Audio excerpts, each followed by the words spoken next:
In Nehemiah chapter 4,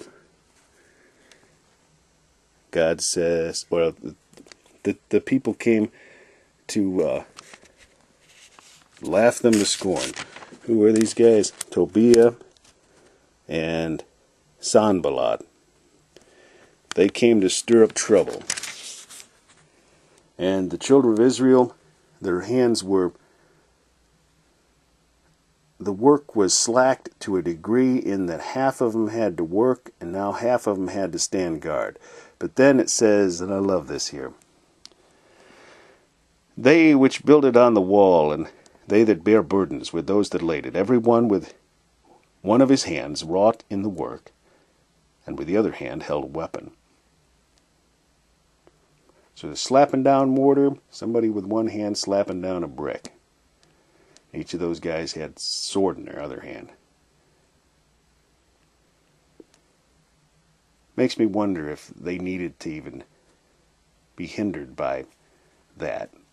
Sure, set watchmen, a few, have them watch, but continue with the work and trust the Lord. Notice it doesn't say anywhere that God told them to take a sword, but they did. But it's just interesting because, in the New Testament, Jesus makes it so that our fight is not a physical fight, but a spiritual fight. For we wrestle not against flesh and blood, but against principalities, against powers, against rulers of darkness in high places. Jesus said to the disciples, "Ye know not what spirit ye are of," when they wanted to call fire down upon people that were bothering them. Jesus said, "Pray for your enemies and those that despitefully use you. Love your enemies. Pray for those that despitefully use you. For the battle is not ours, but the Lord's." But the Lord didn't, and never has, expected us to be dummies. He said, "Be harmless as doves." Yes, but he said, "Be wise as serpents. Keep your ear to the ground, but your eyes to the heavens."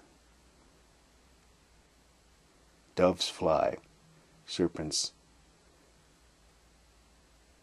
are down on the ground, but nobody sneaks up on a serpent.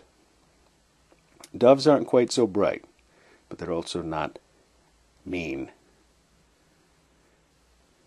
But point is, we're not totally earthly as a snake, but at this point we're also not totally heavenly, because we are of the earth. We are still bound by the earth. But I don't know. It's just, this is really cool, that these guys, they did the work, but they were prepared to fight.